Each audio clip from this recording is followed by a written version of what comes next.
Salut à tous, c'est Captain Bub et je suis très content de vous retrouver pour cette toute nouvelle vidéo. Une vidéo sur Naruto, ça faisait longtemps. Rejoins le clan de Naruto. Hey. Je précise directement, aujourd'hui on va parler de la première partie de Naruto, la meilleure évidemment parce que j'aime les enfants, j'adore faire cette blague. Mais promis, un jour on parlera de Shippuden sur la chaîne, ne vous inquiétez pas. Je vais pas vous mentir, de base, quand j'ai pensé à faire cette vidéo, je voulais juste faire à l'origine un petit top de mes moments marquants dans Naruto. Sauf que je me suis rendu compte, une fois que j'avais fait ma petite liste des différents moments, que les trois quarts, bah, il y avait Sasuke dedans. Voilà, Sasuke qui est, pour ceux qui ne le savent pas encore, mon perso préféré de loin, du moins dans la première partie de Naruto. Du coup, je me suis dit, autant faire une vidéo dédiée à Sasuke pour faire ça. Et du coup, je me suis dit autant même aller plus loin et faire spécialement une vidéo focus sur la manière dont a basculé Sasuke de la lumière à l'obscurité, si on peut dire comme ça. Puisque moi, j'ai toujours considéré que la première partie de Naruto, ça nous racontait en réalité pas l'histoire de Naruto, mais plutôt celle de Sasuke, de la manière dont il a basculé du côté obscur. Voilà, si je faisais une petite comparaison avec Star Wars et l'histoire d'Anakin. Et c'est d'ailleurs pas pour rien qu'à l'époque, beaucoup de gens disaient en rigolant que le manga aurait dû s'appeler Sasuke et non pas Naruto, car c'est plus l'évolution de Sasuke qu'on suivait tout le long des 26 premiers tomes que celle de Naruto. Je vais donc dans cette vidéo vous compter les différentes étapes par lesquelles est passé Sasuke jusqu'à sombrer définitivement dans les ténèbres en rejoignant Orochimaru, et qui est le violeur d'enfants. Pour ce faire, je vais devoir également revenir sur l'évolution de la relation entre Naruto et Sasuke, qui est, vous vous en doutez, forcément en lien avec le déclin de ce dernier. Et du coup, dans cette vidéo, on va faire tout ce cheminement au travers 10 moments marquants de la vie de Sasuke. C'est parti!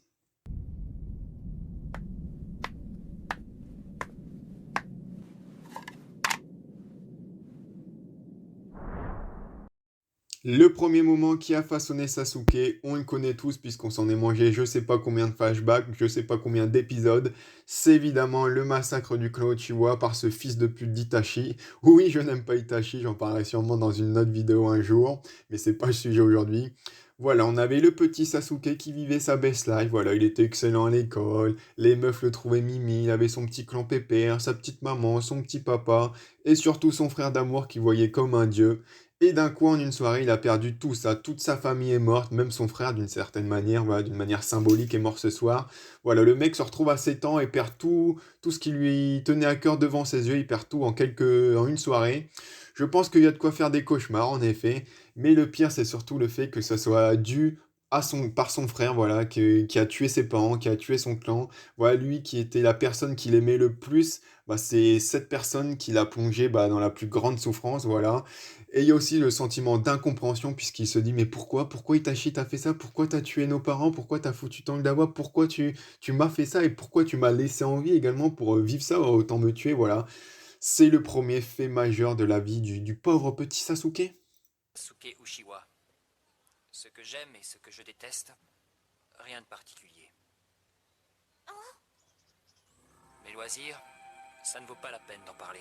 Je dois restaurer l'honneur de ma famille. Et il y a quelqu'un qu'il faut que je neutralise.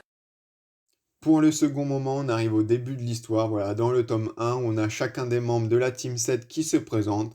On a Naruto qui nous explique qu'il aimerait bien bouffer la chatte à Sakura, Sakura qui aimerait bien bouffer la bite à Sasuke, et là il y a Sasuke qui nous sort avec sa fameuse pose, vous savez très bien laquelle je parle, voilà, avec ses petites mains croisées en mode super sérieux, et qui nous dit, moi, dans la vie, j'ai juste un objectif. Tuer une certaine personne et rétablir l'honneur de ma famille. Et là, boum, c'est posé, le mec n'a aucune autre raison de vivre que de se venger. Voilà, c'est la seule chose qui l'anime dans son existence, c'est ça. Les autres, il s'en bat les couilles.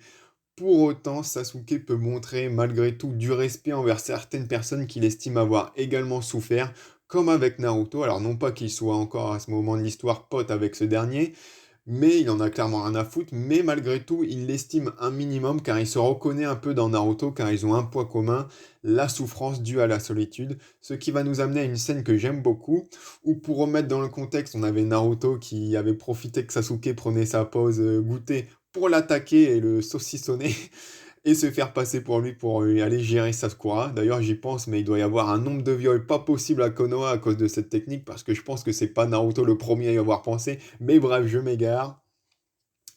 Naruto, au moment de conclure avec Sakura, à la chasse et du coup doit s'enfuir. Et là, on a le vrai Sasuke qui débarque de nouveau. Et là, il y a Sakura qui est en mode insupportable qui va lui dire: Non, mais de toute façon, Naruto, c'est un sale gosse, hein. Il fait que des conneries, tout ça car il a pas été éduqué, hein. Ah, il a la belle vie, ce gros con, hein. Moi, je ferais pareil, mes parents, ils m'en mettraient une. Et là, Sasuke qui lui balance pour lui faire fermer sa grosse gueule. Tu sais, Sakura, c'est bien plus dur d'être seul que de se prendre un petit savon de temps en temps. Qu'est-ce que tu connais à la solitude, toi? Et boum, la Sakura, elle ferme sa gueule, elle est choquée, elle se remet en question. Ensuite, on a évidemment l'épreuve des clochettes qui nous illustre très bien que Sasuke en a rien à foutre des autres, puisqu'il décide de charger solo Kakashi comme un fifou. Il compte que sur lui-même et considère les autres au mieux comme inutiles, au pire comme des boulets. Et on va retrouver cela dans sa quête de sa vengeance qu'il souhaite livrer seul. Et s'agissant de Naruto, à ce moment-là de l'histoire, il le considère comme un gros débile et il estime qu'il est foncièrement supérieur à lui. Et Naruto, ouais, c'est de la petite merde, quoi. C'est la petite merde sous sa godasse, quoi. お前はいつまで経っても足手まといだぜ。 Pour ce moment se situe lors du combat contre Aku, voilà, dans l'arc Zabuza. Les jours qui ont précédé ce combat, Naruto et Sasuke se sont grandement rapprochés, notamment en s'entraînant ensemble, et sont devenus plus ou moins des amis slash rivaux. Et durant le combat, du coup, on a Sasuke qui va protéger Naruto au péril de sa vie des attaques de Haku. Et lorsque celui-ci va lui demander pourquoi il a fait ça, Sasuke va répondre que c'est son corps qui a bougé tout seul. Voilà, à ce moment-là, il n'assume pas encore d'avoir fait ça pour protéger son ami. Voilà, il n'assume pas de dire que il considère Naruto comme son ami, voilà, que c'est quelqu'un qui compte pour lui. Et à ce moment, on a Sasuke qui croit donc mourir, tout comme le lecteur d'ailleurs à ce moment, et qui est triste de mourir avant d'avoir pu effectuer sa vengeance. Bon, finalement, il faisait juste une petite sieste, mais ça reste malgré tout un moment très important dans l'évolution du personnage.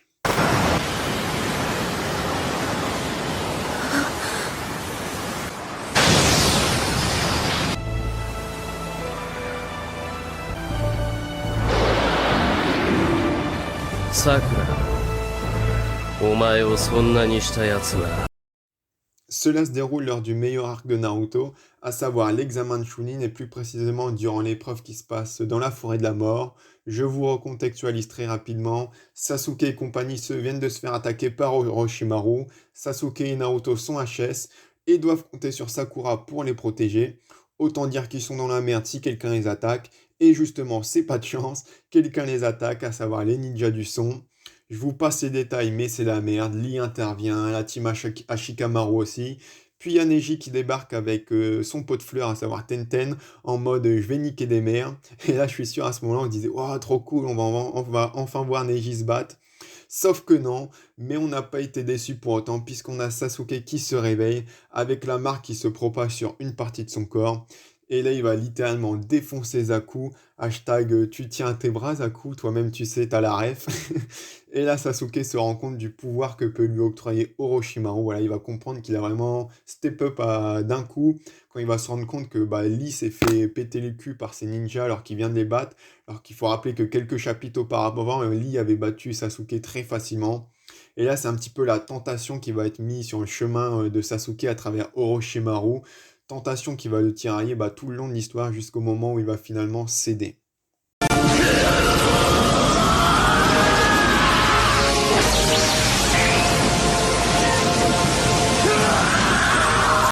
Pour ce moment, on avance un petit peu dans l'histoire puisqu'on se retrouve lors du combat entre Gaara et Sasuke, donc une fois que la guerre à Konoha a éclaté durant le tournoi final d'examen de Chunin, et que Sasuke est parti non pas à la poursuite de Garlic mais de Gaara. Faut que j'arrête de faire cette putain de blague un jour, bordel de merde.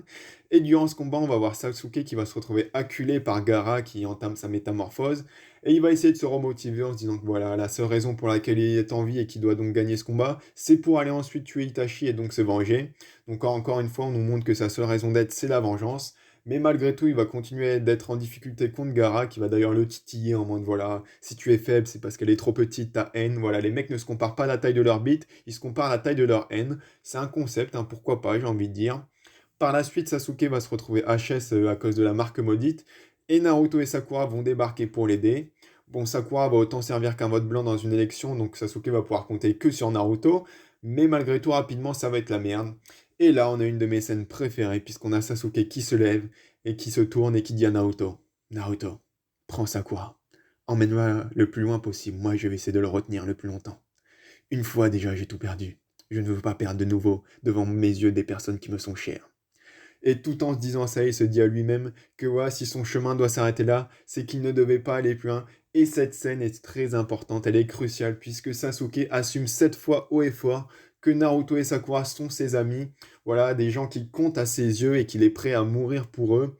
Contrairement à plus tôt, comme on avait vu contre Aku, où là il assumait pas en disant voilà, c'est mon corps qui agit tout seul, machin chouette. Là il est prêt à mourir, quitte à laisser tomber sa vengeance, qui est voilà, comme ce qui l'animait depuis des années. Voilà, il est prêt à laisser ça pour sauver ceux qu'il aime. Bon, derrière la Naruto qui va faire péter son chakra et qui va mêler Gaara, du coup on oublie un petit peu ce passage, mais à tort car il est très important. Et d'ailleurs, c'est à partir de ce moment que Sasuke va avoir une sorte de complexe avec Naruto, car il s'est rendu compte que Naruto avait grandement progressé, mais que surtout que lui avait été capable de protéger les gens qui lui étaient chers, contrairement à Sasuke qui s'était retrouvé impuissant face à Gaara.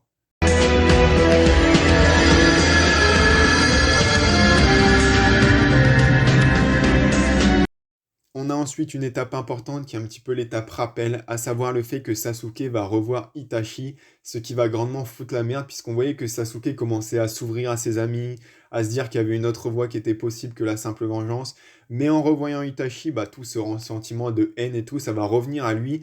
Et de nouveau, ça va l'omnubiler, il va penser qu'à sa vengeance. Donc voilà, on peut tous applaudir Itachi qui, en voulant revenir au village pour vérifier que Sasuke allait bien suite à la mort du troisième Hokage, l'a juste fait sombrer définitivement dans le côté obscur. Donc bravo Itachi, tu mérites clairement ta médaille du pire frère ever, gros fils de pute que tu es. Donc voilà, pour revenir à cette rencontre, Sasuke n'a pas vu son frère depuis des années. Et il se dit, voilà, vu qu'il a fait d'énormes progrès, peut-être qu'il y a moyen de le mêler, mais en fait, il va voilà, se faire péter la gueule et le péter le bras d'ailleurs, un rip la branlette, comme on dit. Et voilà, en plus, avec Itachi qui en rajoute une couche en mode, voilà, tu sais pourquoi tu es si faible, Sasuke? C'est parce qu'elle est trop petite. Ta haine, pardon. Et après, on va voir Sasuke, du coup, qui va être haché jusqu'au retour de Tsunade, à cause de son combat contre Itachi, les arcanes lunaires, voilà, tout ça, tu connais. Et quand il va se rétablir, il va se sentir un peu comme une merde, car il se dit que toutes ces années où il se croyait se rapprocher de son frère, donc de son objectif, en fait, c'était pas du tout le cas, il s'en est même éloigné limite. Mais surtout, il va nourrir une grande frustration qu'il va diriger vers Naruto à cause de cela.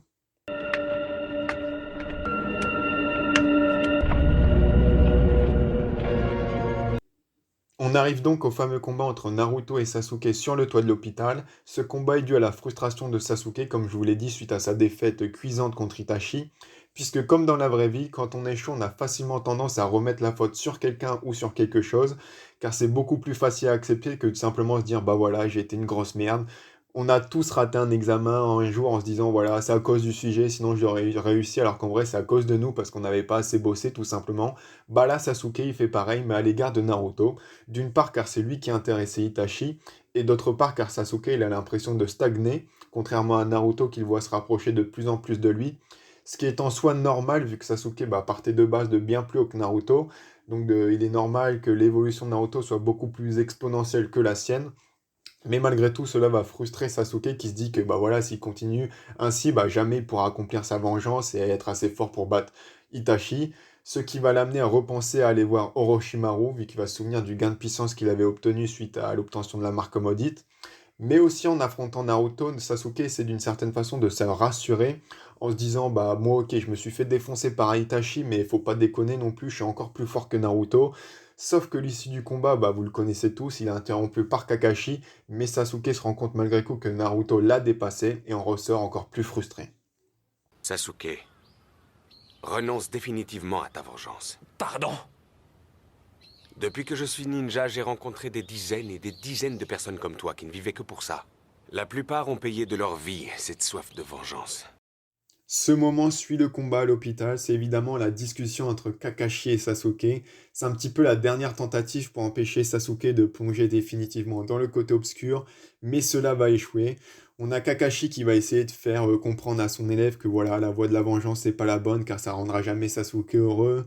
Et à cela, évidemment, Sasuke il va répondre que ça sert à rien, car Kakashi peut pas le comprendre car il n'a pas connu la même souffrance que lui. Et à cela, Kakashi va répondre que si, car toutes les personnes à qui il tenait sont déjà morts, ce qui va un peu confronter Sasuke à lui-même, puisqu'il se retrouve face à son reflet d'une certaine manière. c'est-à-dire une personne comme lui qui a souffert, mais qui a choisi, contrairement à lui, une autre voie que la vengeance. À ce moment, avec l'exemple de Kakashi, Sasuke, bah, il voit qu'il y a un autre chemin possible que la voie qu'il voulait emprunter, mais il décidera volontairement de ne pas l'emprunter, car d'une certaine manière, bah, c'est plus simple de rester dans la voie qu'il empruntait déjà depuis tant d'années. Après, si on réfléchit 2 secondes sur le discours de Kakashi, on se rend compte que c'est un petit peu bullshit ce qu'il dit, car leur situation à lui et Sasuke sont pas du tout pareilles. Certes, ils ont perdu tous les deux des êtres chers, mais de une, Sasuke c'est sa famille, alors que Kakashi, lui, c'est ses amis, puisqu'il fait référence à Obito, qu'il croit mort, Rin, Minato, tout ça. Et surtout, le contexte, il est pas du tout le même, puisque Kakashi, il a perdu ses amis en temps de guerre qui sont morts au combat, alors que Sasuke, il a perdu sa famille en temps de paix, et surtout de la main de son frère, la personne qu'il aimait le plus au monde. Et surtout, Kakashi, il a personne vers qui diriger sa haine, là où Sasuke, lui, il peut diriger sa haine vers une seule et même personne qui est responsable, à savoir son frère. Donc sa vengeance, de ce point de vue, elle est plus palpable, elle est plus tangible.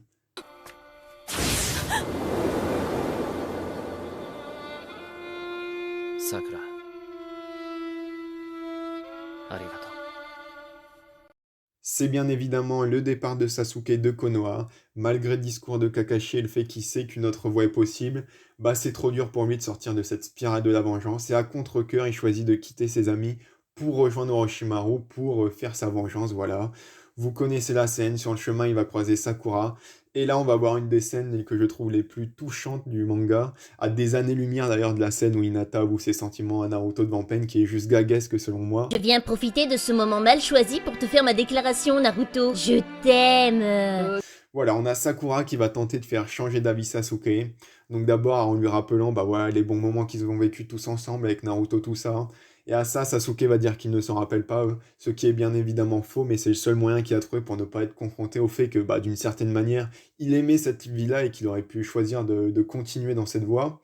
Puis il y a Sakura qui va proposer, bah, par amour, d'aider Sasuke dans sa vengeance, mais comme dit plus tôt, bah, Sasuke, cette vengeance, il veut qu'elle soit accomplie par lui seul, et c'est aussi une manière de protéger Sakura, car il sait très bien bah, que le chemin qui s'apprête à emprunter, bah, ça pourra pas mener au bonheur, donc il préfère s'enfoncer seul dans les ténèbres d'une certaine manière, sans emmener avec lui Sakura, à qui bah, il tient.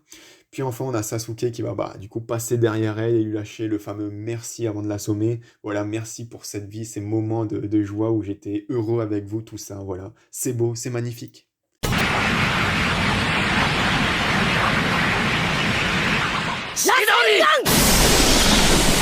C'est la dernière étape du chemin, le combat à la vallée de la fin entre les deux amis, Naruto et Sasuke. Un combat qui va être en plusieurs phases. Alors ici, je ne parle pas des différents power-ups que va avoir chacun au fur et à mesure du combat, car je vous le rappelle, on s'intéresse à la psychologie, on est des psychologues dans cette vidéo, hein. On a tout d'abord bah voilà, un Sasuke qui va un peu se la jouer en mode j'en ai rien à foutre de toi Naruto, t'as jamais été mon pote. Il va essayer un peu de renflouer les sentiments qu'il a bah, pour Naruto. Alors ici, quand je parle de sentiments, je parle évidemment d'amitié. Il fait un peu ça bah, pour se donner du courage comme quelqu'un qui picolerait avant de faire quelque chose qu'il n'oserait pas faire. Puis on a Naruto qui va un peu le confronter. Là, Sasuke va lâcher toute la frustration qu'il a en disant que Naruto ne peut pas le comprendre, car sa souffrance, elle est moindre que la sienne, car lui, il a perdu des gens, alors que Naruto a toujours été seul et qui, de ce fait-là, ne peut pas comprendre la souffrance de Sasuke. Voilà, si Sasuke il dit ça, c'est encore une fois pour légitimer ce qu'il fait bah, lui-même, car une nouvelle fois, il est face à un reflet de lui avec Naruto qui a également énormément souffert comme lui, mais qui pour autant ne s'est pas engouffré dans cette voie de la vengeance. En disant ça, Sasuke il légitime selon lui sa vengeance en disant que sa souffrance est plus grande que celle de Naruto, donc c'est normal qu'il souhaite se venger davantage que Naruto lui le souhaiterait potentiellement. À cela, bah, Naruto va lui dire que certes il n'a pas perdu de famille, mais qu'il le considère comme un frère et de ce fait-là que s'il partait, bah, c'est comme s'il avait perdu un frère. Et à ces mots, bah, Sasuke va enfin admettre ses sentiments pour Naruto et ne plus faire semblant bah, de les cacher. Et symboliquement, à ce moment-là, il remet son bandon frontal. Et à ce moment-là, ça veut dire que c'est délibérément qu'il va couper les liens qui l'unissent à Naruto pour aller pleinement dans la voie de la vengeance. Par la suite, le combat se poursuit, Naruto claque la première Kyuubi et Sasuke claque sa transformation finale avec la marque maudite en disant à Naruto « Tu es spécial, mais je suis encore plus spécial que toi », ce qui renvoie évidemment au complexe qu'avait Sasuke vers Naruto, mais à ce moment-là, bah, il se considère qu'il est repassé devant Naruto Et la suite du combat va lui donner raison vu qu'il va l'emporter. Suite à cela, il décide d'épargner Naruto, contrairement à ce que lui avait conseillé son frère pour gagner en puissance, car il veut pas s'abaisser aux mêmes méthodes d'Itachi pour le tuer. Ce qui est d'ailleurs dommage, sinon on aurait eu un petit Sasuke 13 ans avec le Mangekyo Sharingan, ça aurait été grave stylé, mais c'est pas grave. Et donc enfin, on a Sasuke qui s'enfonce dans les ténèbres, aussi bien symboliquement que factuellement. Et c'est ainsi que se conclut le chemin de Sasuke vers les ténèbres, et donc par la même occasion, cette vidéo. Donc voilà, n'hésitez pas à me dire ce que vous en avez pensé. Personnellement, j'étais très content de vous faire cette vidéo autour d'un de mes personnages préférés de manga.